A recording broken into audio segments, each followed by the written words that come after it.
Switch 2 has now officially outsold the Gamecube in Japan. I know, that's crazy. Already in like 6 months. So the Gamecube had sold 4.04 million units in its lifetime, and the Switch 2 has already surpassed that with 4.09 million. Yeah, that is wild, isn't it? Yeah. And again, the Famitsu Japan hardware sales from the end of December through to the middle to like the 11th of January, so a 2-week period. Switch 2 again, just shifting units, 313,000 units in that time, like 2-week period. Yeah, that's nuts. What's really interesting is that PS5 has jumped up the sales ranking there. It's now the second most sold console in Japan. This is what I was expecting for the December, report. Yeah, the pre-Christmas one. Yeah. 46,000 units in that time. Okay. But the mad part is that it's only just ahead of the Switch 1. Yeah, that's which insanity. Is also sold 46,000 units in that same time. That's mad. Kind of mental, isn't it? Yeah, but don't worry, so I know you were like, but Xbox must have done really well in that time period as well. 281. 281. It's just laughable, isn't it? You're on like 45,000, even for a Switch 1. And it's like, we saw like 1 Xbox. Yeah. It's honestly something that needs to be studied is how poorly the Xbox does in Japan. It's hilarious to me. They just do not embrace it at all. No, not at all. Just American box of junk. Well, talking of that, this isn't even on our list because I just forgot about it. But did you see with the like end of lifeness of the Steam Deck LCD? Obviously now Valve only have the Steam Deck OLED, but Xbox discounted the Xbox base Ally, the white one, which is probably over my shoulder somewhere. You can't see it. They discounted that $100, which actually makes it like the same price or cheaper than the Steam Deck OLED, which makes it a better buy, really, like in terms of performance and stuff like that. So I was like, okay, so for once we've flipped, because obviously the Steam Deck was the better buy like the whole time, really. For a long like, time, for the LCD model, because it's nigh on the same, right? But now it's actually like cheaper to buy the Xbox Ally, which is more modern. It's got the VRR screen and stuff like that. So now the Xbox Ally has been shifting because of that discount. We don't get that discount over here in the UK, but US do. So, okay, obviously you're not getting an OLED screen, so that's a bit of a bummer. But didn't they drop it $100? They dropped it or something? Yes, $100 was dropped, yeah. So I just thought that was intriguing, because we've always thought, LCD Steam Deck's always going to be the winner, and now it's just gone. Now the actual base Ally, and that must be why Xbox discounted it. They must have gone, hang on a second, we can get in there now, sneak in. There's a gap in the market, and I've said it a few times, both on the show and in conversations with you. There's a huge gap in the market for where the LCD deck and where the Xbox Ally, the white one, should sit, and that's in the only one that really occupies it properly is the Switch 2.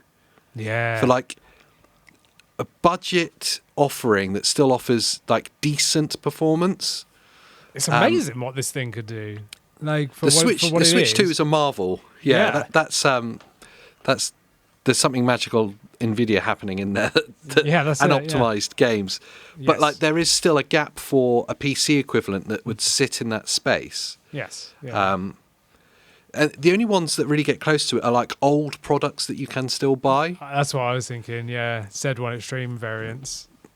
Exactly. Yeah. Z1E sits there now, but like that's end of life, and it.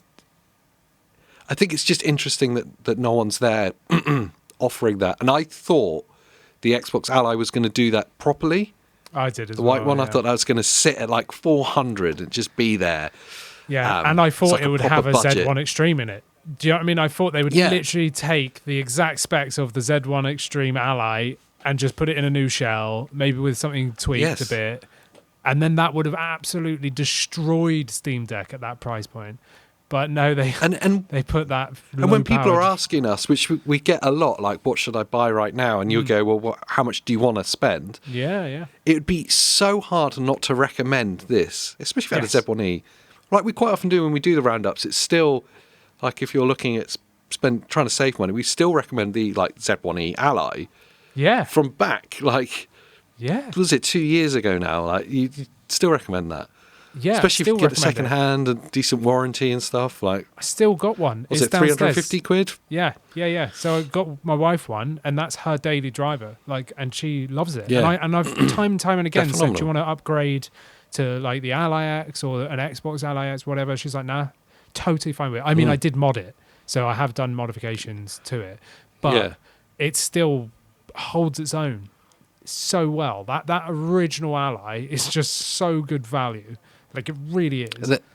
They could, like you say, they could resell it. They could have done it with the Xbox version, and because it's the same screen, so it's essentially is almost there. Yeah. They just, I don't know. Obviously, it was must have been some kind of deal with the AMD that they had to put something from the Z2 family in. But they could have just put the Z2 in it, which is just the Z1 Extreme, But instead, they had to go Z2 Go or whatever it was, and it's like, ugh. Z2A, isn't it, in that? Z2A, that's right? it. It's even worse than the Z2 Go. Yeah. It is, yeah. It's a shame. But yeah, there's still a gap there that someone could really neatly sit alongside the Switch 2 price point. Yes, you've got older hardware in it, but it's still capable. And really, really appeal to the broader demographic, because I think a lot of average gamers see the price points on these and are turned off. Yes, absolutely. They're expensive. You know what I mean? Yeah. And I think that's why the Steam Deck was one of the reasons, anyway, why it was so widely embraced, is that it seemed reasonable. It was a great price point. It really was. Even at launch, whilst it was expensive at the time, it really wasn't for what you were getting. And then obviously when we saw the original Ally launch at like 700 or whatever, it was like, whoa, like that's a bit of a steep one, isn't it? And now you've got the Legion Go 2 all the way up into like tens of millions. So, AJ, I can't believe that you've just said that. I can't believe it either. I don't know what you're talking about, to be honest. I don't either. But maybe you guys will know if you watch the full podcast. Wow, that's a great enticing advert, Andy. Yes, I like Can we it. do something even more natural? Like, please watch the full show because we enjoy your company. We do. It's clicked right there. Why do I keep saying clicked? Can't even talk. See you there. Bye.